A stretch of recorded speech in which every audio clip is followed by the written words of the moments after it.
நண்பர்கள் அனைவருக்கும் வணக்கம். எல்லோரும் நன்றாக இருப்பீர்கள்.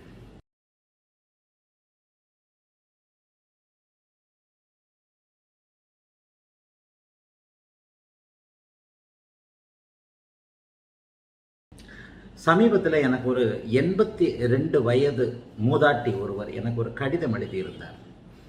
அவருக்கும் ஜோதிடத்தில் ஆர்வம். நான் கடந்த ஒரு 7-8 வருடங்களாக என்னுடைய முதுமை காலத்தில் மிக உபயோகமாக இருக்கின்ற அமைப்பில் உங்களுடைய வீடியோக்கள் மற்றும் உங்களுடைய கட்டுரைகளை படித்து கொண்டு வருகிறேன். எனக்கு 82 வயதாகுது.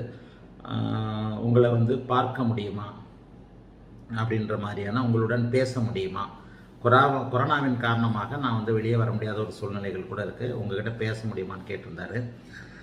பொதுவாகவே இது போன்ற ஒருவருடைய இதை நாங்கள் ஒரு முன்னுரிமை கொடுத்து எடுத்துக்கோன்றதில் நானே உடனே அவருக்கு ஃபோன் பண்ணி பேசினா கொஞ்சம் சுவாரஸ்யமான சில விஷயங்கள் அவரிடம் இருந்தன. அதில் ஒரு மிக மிக முக்கியமானது, அதாவது ஒரு வயது மிக்கவர்கள், ஒரு பொக்கிஷம் போன்றவர்கள் தங்களுடைய மனதை திறந்து ஜோதிட ரீதியிலான சில காரணத்திற்காக தங்கள் வாழ்க்கையில் நடந்து கொண்ட சில விஷயங்களை பகிர்ந்து கொள்வது அப்படிங்கிறது ஒரு ஜோதிடனுக்கு கிடைக்கக்கூடிய ஒரு மிக பெரும் பேரு.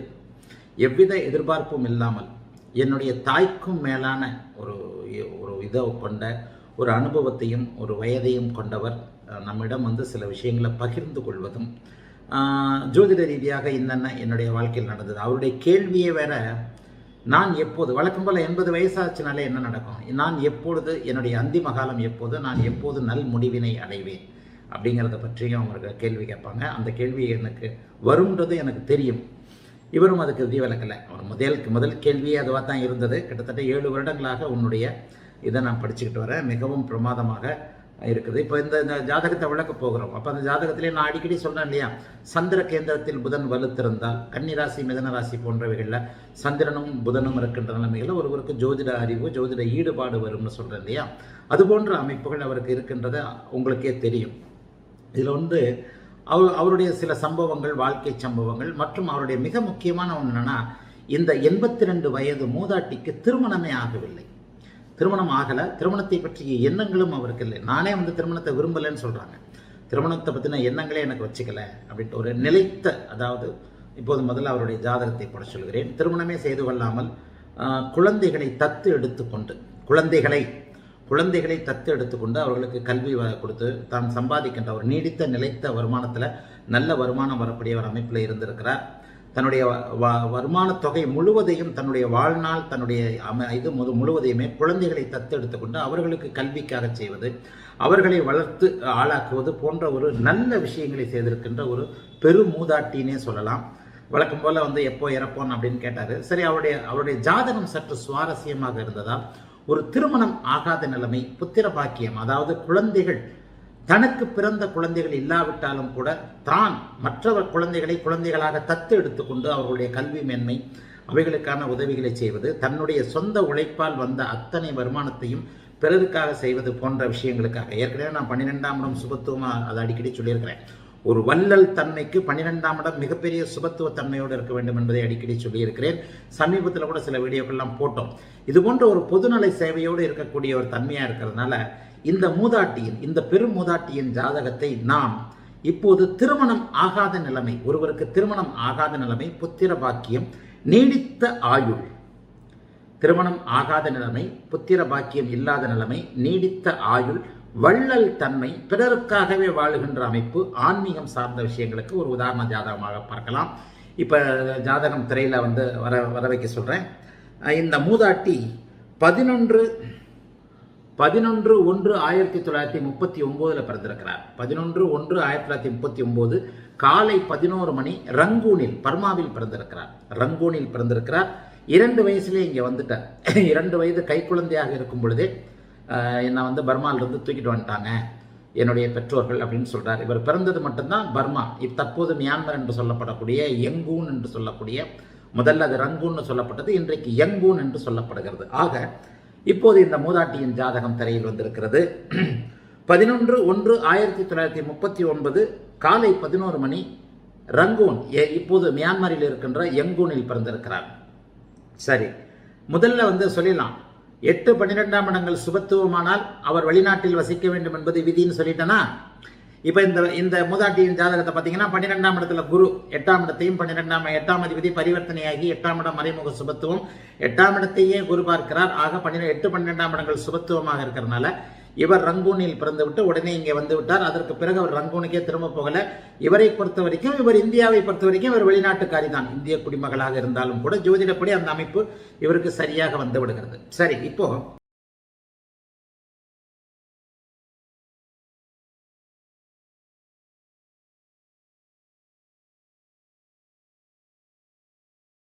இந்த அமைப்பின்படி இந்த மூதாட்டியின் ஜாதகம் இப்போது திரையில் தெரிகிறது.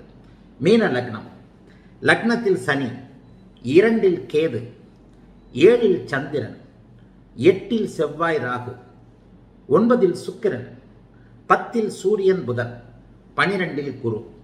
லக்னாதிபதி குரு மறைந்த திக்பலத்திற்கு அருகில் இருக்கிறார். அம்சத்தில் சூரியனோடும் சனியோடும் சேர்ந்து தனுசுல பாபத்துவமாக இருக்கிறார். லக்னாதிபதி குரு தன்னுடைய அமைப்பில் லக்னாதிபதி கெட்டாலே வாழ்க்கையில் எதற்காக பிறந்தோமோ அதை அடையக்கூடிய தகுதிகள் இருக்காது. நான் அடிக்கடி சொல்வதை போல, உங்களுக்கு பிடிக்கிறதோ இல்லையோ, ஒரு மனித சமூகத்தின் தனி மனிதனின் கடமை என்பது வம்ச விருத்தி செய்வது. ஒரு இன விருத்திக்காக மட்டுமே மனித குலம் படைக்கப்பட்டிருக்கிறது. ஏதோ ஒன்றை நோக்கி பரம்பொருளை அறிவதாக கூட இருக்கலாம். ஏதோ ஒன்றை நோக்கி போவதற்காக படைக்கப்பட்ட மனித குலத்தின் ஒரு சங்கிலியின் ஒரு கன்னி தான் மனிதன். ஆகவே அவன் தன்னுடைய ஜெராக்ஸை நகலை இங்கே விட்டுட்டு போறதுக்காக தான் பிறந்தான். அதான் உண்மை. நீங்களும் நானும் அதற்காகத்தான் பிறந்திருக்கிறோம். அதன் அடிப்படையில் ஒரு மனிதனுடைய மிக முக்கிய கடமை பிள்ளை பெற்றுக்கொள்வது. லக்னாதிபதி எப்போது வலுவிழக்கிறாரோ அப்போது அவனுக்கு பிள்ளை பெற்றுக்கொள்ள முடியாத, எதற்காக இந்த பூமிக்கு வந்தானோ அந்த நோக்கம் நிறைவேறாமல் போகக்கூடிய ஒரு அமைப்பு இருக்கின்றது. அப்படிங்கிற அடிப்படையில் தான் இந்த இதை நீங்க பார்க்கணும். சரி, இந்த அமைப்புல என்ன நடக்கிறது? இந்த ஜாதகம் திரையில் தெரிகின்ற ஜாதகத்தை பாருங்க. லக்னத்திற்கு 7ஆம் இடத்திற்கு சனி பார்வை, லக்னத்திற்கு 7க்குடையவனுக்கும் சனி பார்வை. அதாவது 7ஆம் இடத்தையும் 7ஆம் அதிபதியையும் சனி பார்க்கிறார். பார்ப்பதோடு மட்டுமல்லாமல் ராசிக்கு 7லும் அவர் இருக்கிறார். ராசிக்கு 7ஆம் இடமும் லக்னத்திற்கு 7ஆம் இடமும் சனியின் தொடர்பால், பாபத்துவ சனியின் தொடர்பால் பாபத்துவம் ஆகி இருக்கிறது. இரண்டாவது, லக்னத்திற்கு 8இல் செவ்வாய் ராகு. அவர்கள் லக்னத்திற்கு 8இல் செவ்வாய் ராகு, ராசிக்கு 8இல் கேது இருக்கிறார். இது ஒரு மாதிரியான நிலைமை தான். லக்னத்திற்கு ராசிக்கு 2, 7, 8ஆம் பாவகங்கள் முழுமையாக பாவத்துவமாகி இருக்கின்றன. ராசிக்கு 2இல் செவ்வாய் ராகு, ராசிக்கு 7இல் சனி என்றாகி, லக்னத்திற்கு 8இல் செவ்வாய் ராகு, ராசிக்கு 8இல் கேது என்றாகி, லக்னம் ராசியின் 2, 7, 8ஆம் பாவகங்கள் முழுக்க பலவீனமாகி இருக்கின்ற நிலைமையில இந்த மூதாட்டிக்கு திருமணம் பற்றிய ஆர்வமே இல்லை. இங்கே ஒரே விதமான ஆறுதல், சுக்கிரன் கெட்டு போகக்கூடாது. சுக்கிரன் இங்கே மறைமுகமாக பரிவர்த்தனை ஆகியிருக்கிறார். பரிவர்த்தனையான அமைப்புல தற்போது இருக்கின்ற 9ஆம் இடத்தை விட்டு 8ஆம் இடத்திற்கு மாறி இருப்பார். இவருக்கு சுக்கிர தசை வந்திருந்தா கண்டிப்பா கல்யாணம் நடந்திருக்கும். ஏன்னா சுக்கிரன் பாபத்துவம் அடையவில்லை, நீடித்த தாம்பத்திய சுகத்தை கொடுக்கக்கூடிய அமைப்பில் இருக்கிறார். எந்த ஒரு நிலையிலும் அந்த கிரகங்கள் தன்னுடைய தசையில் மட்டும்தான் அதனுடைய காரகத்துவ ஆதிபத்திய அமைப்புகளை செய்ய முடியும் என்பது விதி. பிறக்கும்போதே சந்திர தசையில பிறந்திருக்கிறாங்க. அதாவது அஸ்த நட்சத்திரத்தில் அந்த மூதாட்டி பிறந்திருக்கிறார். ஆக சுக்கிர திசை இவருக்கு வர இயலாத நிலைமையில போயிடுச்சு. சுக்கிரன் பாதிக்கவே படலை இவருக்கு. இங்கே இந்த அமைப்புல சுக்கிரன் அருமையான அமைப்புல நவாம்சத்தில், சொந்த வீட்டில், துலாத்தில் கேதுவுடன் அமைந்திருக்கின்ற சுக்கிரன் இங்கே அவருக்கு ஒரு தசை அமைப்பை நடத்தியிருந்தார். ஒரு முக்கியமான பருவத்தில் 30 வயசுலையோ 40 வயசுலையோ அல்லது 20 வயதிலேயோ இதே சுக்கிரன் தசை நடத்தி இருந்தால் இம்மூதாட்டிக்கு இத்தனை கிரக அமைப்புகளையும் மீறி திருமணமாயிருக்கும். ஒவ்வொரு ஜாதகத்தையும் நான் விளக்குகிறேன் என்றால் அந்த ஒவ்வொரு ஜாதகத்திலையும் என்னையும் அறியாமல் என்னுடைய அனுபவத்தில் வந்த ஒரு சில சூட்சுமங்களை உங்களுக்கு விளக்குவேன். நேரடியாக போதிக்க முடியவில்லை என்றாலும் சில விஷயங்களை உங்களுக்கு சொல்லுவேன்றதான் இங்கே உண்மை. சில நேரங்களில் உங்களுக்கு கடுமையான குழப்பங்கள் ப்ரெடிக்ஷன் பண்றதுல இருக்கும். ஏன் இப்போ இது மட்டும் நடக்குது அது மட்டும் நடக்கல அப்படின்றதுக்கான ஒரு சூட்சும விஷயமாக சொல்லுகிறேன். இத்தனை பாவத்துவ 7, 8ஆம் பாவக பாவத்துவ அமைப்புகளையும் தூக்கி நிறுத்துவது சுக்கிரனுடைய அமைப்பு. பாவகம் பாவகாதிபதி வலுவிழந்தாலும் கூட காரகன் வலுவாக இருக்கின்ற நிலைமையில் அந்த செயல் நடந்தே தீரும். பாயிண்ட். பாவகம் பாவகாதிபதி வலுவிழந்திருந்தாலும் கூட காரகன் நல்லா இருந்தார்னா அந்த செயல் நடந்தே தீரும். இங்கே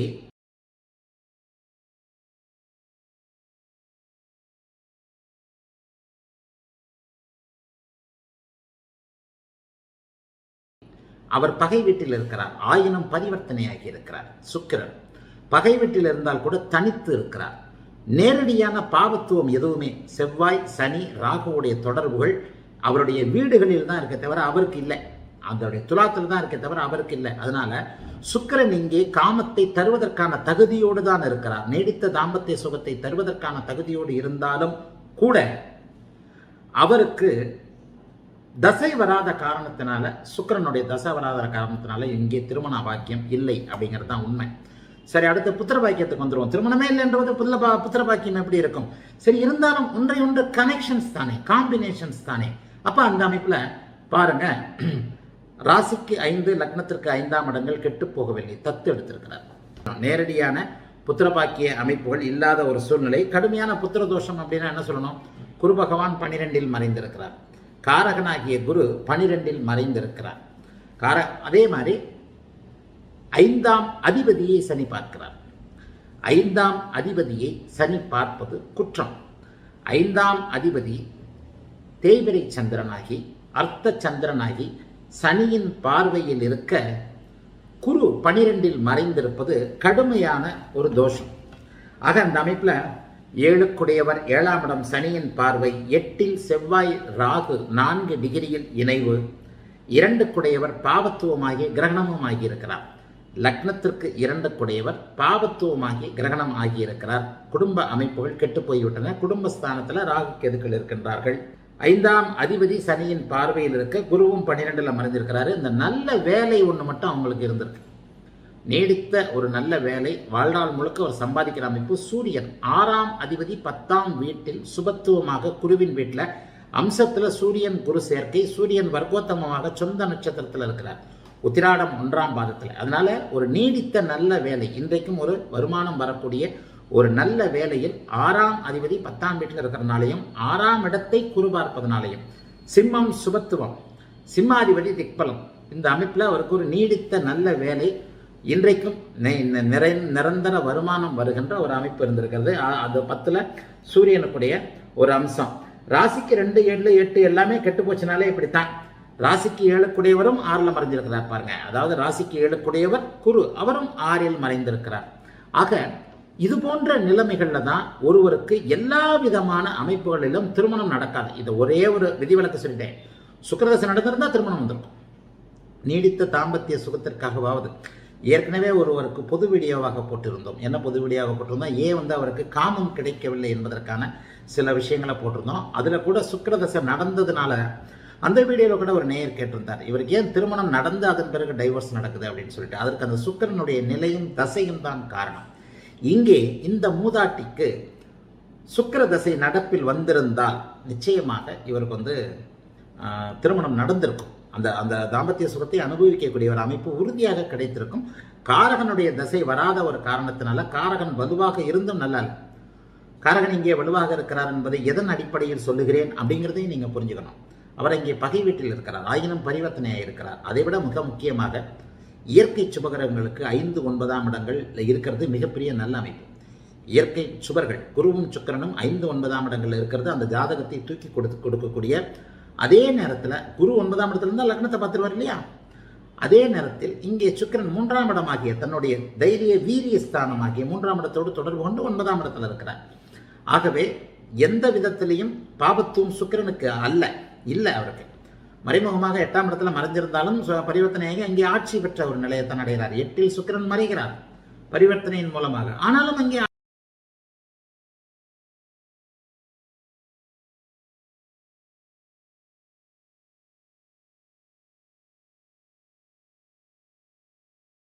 ஆட்சி பெறுகிறார். ஆக அந்த இஃப் பட்டில் தான் போய் பார்த்துட்டு இருக்கணும். இந்த அமைப்பின்படி இந்த கேள்வி மிக முக்கியமாக சரி இவருக்கு வந்து ஜோதிடம் தெரிகிறது. எப்படி தெரியுது?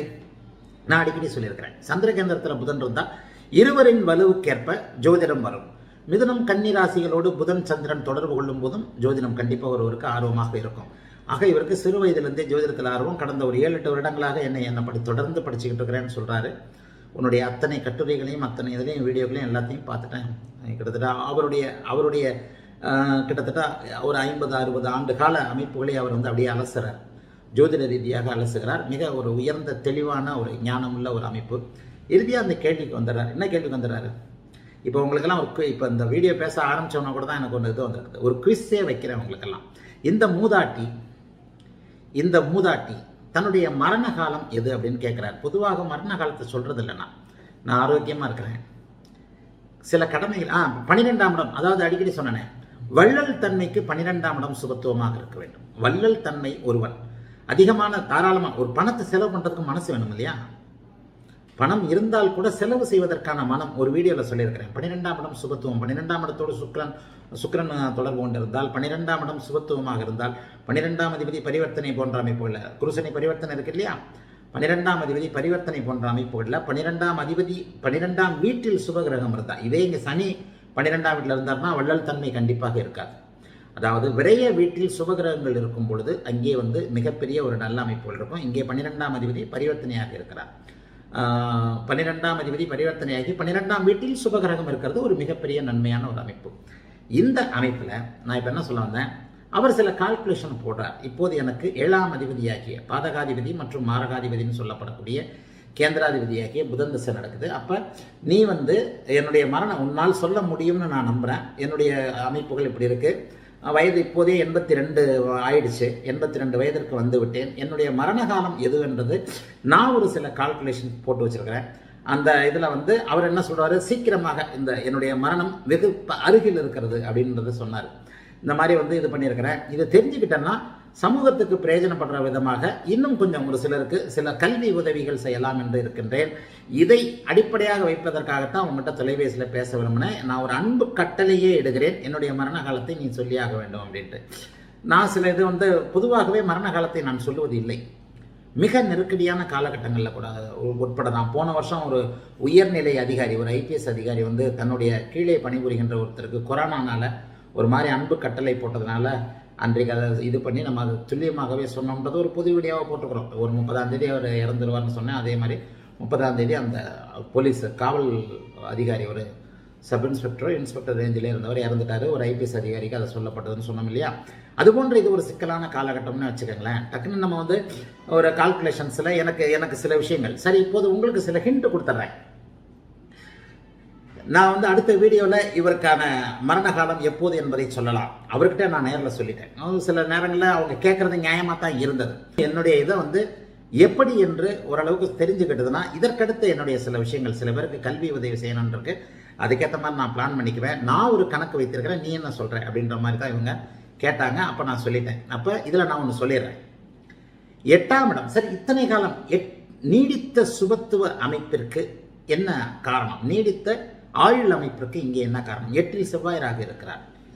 8இல் செவ்வாய் ராகு இருக்கின்ற ஒரு நிலைமையிலையும் இவருடைய நீடித்த அமைப்பிற்கு என்ன காரணம்னு சொன்னால், இளம் வயதிலேயே செவ்வாய் ராகு தசைகள் முடிந்து விட்டன. 8ஆம் அதிபதி பரிவர்த்தனையாகி இருக்கிறார். 8ஆம் அதிபதி பரிவர்த்தனையாகி லக்னாதிபதியும் பரிவர்த்தனையான நிலைமையில, 8ஆம் அதிபதி பரிவர்த்தனை லக்னாதிபதி பரிவர்த்தனையான நிலைமையில லக்னமும் சுபத்துவம், 8ஆம் இடமும் சுபத்துவம். 8ஆம் அதிபதி சுபர், லக்னாதிபதி சுபர். சரி, அடுத்து ஆயுள் காரகனாகிய சனி அர்த்த சந்திரனின் பார்வையிலையும் இருக்கிறார்.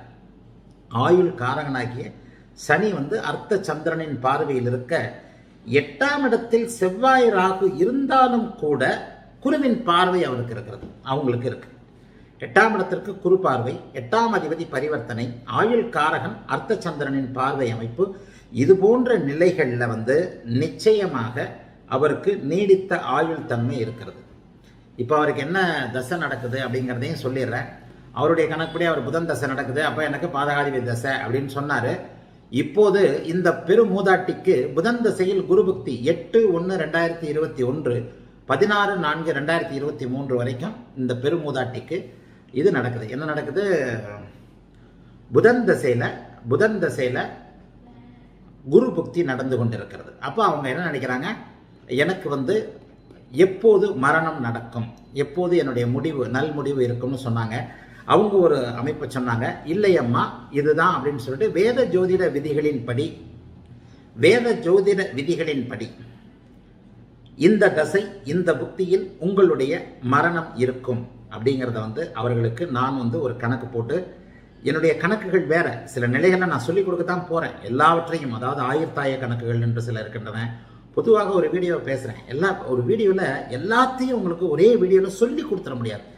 நிறைய விஷயங்கள் இங்கே கணக்குகளாக இருக்கின்றன. மனசுலேயே சில விஷயங்களை நான் கணக்கு போடுவேன், மனதிற்குள்ளேயே கணக்கு போடுவேன். ஆயுர்தாய கணக்குகள், ஸ்திர ராசி உபய கணக்குகள், சரராசியின் அதிபதி எங்கே இருக்கலாம், உபயராசியின் அதிபதி எங்கே இருக்கலாம், இது போன்ற ஆயுர்தாய கணக்குகள் டக்குன்னு அந்த நேரத்திற்கு ஒரு அனுபவத்தின் காரணமாக என் மனதிற்கு உள்ளே வரும். அப்ப அதெல்லாம் பொருத்தி பார்த்து இப்போது நான் சொன்ன 8ஆம் அதிபதி பரிவர்த்தனை, லக்னாதிபதி பரிவர்த்தனை, 8ஆம் இடத்திற்கு 12ஆம் இடத்தில் இருக்கின்ற முழு சுபரின் திக்பலத்திற்கு பக்கத்தில் இருக்கின்ற சுபரின் பார்வை, 8வது பாவக முனை எங்கே இருக்கிறது, அந்த பாவக முனைகளில் இருக்கக்கூடிய கிரகங்கள் என்ன, இது போன்ற கணக்குகளை வைத்துத்தான், வேறு சில சஷ்டாஷ்டக நிலைகளை வைத்துத்தான் நான் வந்து அந்த ஆயுள் கணக்குகளை நான் போடுகிறேன். அதுதான் உண்மையும் கூட. இதை வந்து என்னுடைய அனுபவத்தில் 100% நான் வந்து அதை உறுதிப்படுத்தி கொண்டிருக்கிறேன். ஆகவே இங்கே இந்த மூதாட்டியின் ஒரு குவிஸாகவே வச்சுருவோம். அடுத்த வீடியோவில் அடுத்த ரெண்டு வீடியோ நாளைக்கு கழிச்சு போட்டுருவோமே. அப்போ இன்னும் ஒரு 2-3 வீடியோக்கு அப்புறம் நான் இது பண்ணுறேன். இப்போ நீங்கள் எத்தனை பேர் ஒரு கால்குலேஷன், ஒரு குவிஸ், இம்மூதாட்டியின் நல் முடிவு எந்த தசை எந்த புக்தியில் இருக்கும் என்பதை வந்து நீங்கள் வந்து கீழே இந்த வீடியோவோட கீழே கமெண்ட்டாக போடுங்க. எப்படி இருக்கும் அப்படின்றத பார்க்கலாம். நீங்கள் யார் யார் எந்த அளவிற்கு என்னுடைய அமைப்பிற்கு ஒத்து வருகிறீர்கள். ஆனால் எனக்கு நம்பிக்கை இருக்குது. ஆயிரக்கணக்கான இதில் கட்டண வீடியோ நேயர்கள் வந்து கிட்டத்தட்ட ஓரளவுக்கு தேறிக்கிட்டு தான் இருக்கிறீங்கன்றது தெரியுது. இது வந்து அடுத்து வருகின்ற ஆன்லைன் வகுப்பிற்கான ஒரு இதாக கூட இருக்கலாம். விரைவில், அதாவது ஆன்லைன் வகுப்பிற்கான ஒரு டெக்னிக்கல் அமைப்பு தான், இன்னும் ஒரு கிளாரிட்டியாக இருக்கிறதுக்காக டெக்னிக்கல் அமைப்பில் தான் இன்னும் ஸ்டக்காகி நிற்குது. நான் ஃப்ரீ ஆகிட்டேன். அதனால் எப்படியும் இன்னும் ஒரு வாரம் 10 நாளைக்குள்ளே நான் ஆன்லைன் அறிவிப்பு என்றைக்கு துவங்கும் அப்படிங்கிறத இதை அறிவிப்பாகவே வெளியிடுவேன். மிக எளிமையான கட்டணம் தான், எல்லாரும் பயன்படணுன்றதுக்காக வச்சுருக்கிறோம். ஆகவே உங்களுடைய கால்குலேஷன் திறமையை ஒரு கணக்கு வாத்தியாரிடம் ஸ்லேட்டில் போட்டுக்கிட்டு போய் நிற்போம் இல்லையா, சிறு வயதில் 2வது 3வது இதில் 10 நாளும் சார் கரெக்டாக சார்னு டிக்கெடிக்கிறதுக்காக நிற்போம் இல்லையா, அது போன்ற ஒரு மனநிலைமையில் ஒரு கணக்கு வாத்தியாராகத்தான் மாணவர்கள்ட்ட கேள்வி கேட்குற அமைப்பாகத்தான் இருக்கிறேன். நீங்களும் அந்த நிலைமையில தான் இருப்பீங்க. என்கிட்ட வந்து இது சரியா அப்படின்னு குருஜியும் சொல்லி ஷொட்டு வாங்குறதுக்கான, குட்டு வாங்காமல் ஷொட்டு வாங்குறதுக்கான அமைப்பில் தான் இருப்பீங்கன்னு நினைக்கிறேன். எதுவாக இருந்தாலும் எந்த இதில் இந்த மூதாட்டியின் நல் முடிவு இருக்கும் அப்படிங்கிறத வெளிப்படையாகவே நீங்கள் வந்து இதில் போடுங்க. அவங்கவுங்க எத்தகைய கமெண்ட்டாக கொடுங்க, எத்தகைய இதில் இருக்கிறீங்க, உங்களுடைய இந்த கெப்பாசிட்டி எவ்வளோ இருக்குதுன்றதை பார்க்கலாம். விரைவில் ஒரு 48 மணி அடுத்த 48 மணி நேரத்தில் வேறு வீடியோவில் இதற்கான பதிலை சொல்லிவிடுவேன். ஆகவே ஒரு 48 மணி நேரத்திற்குள் இந்த இதற்கான கேள்விக்கான விடையை நீங்கள் போடுறீங்க அப்படின்னு எதிர்பார்க்கிறேன். வாழ்த்துக்கள். எல்லோரும் நன்றாக இருப்பீர்கள்.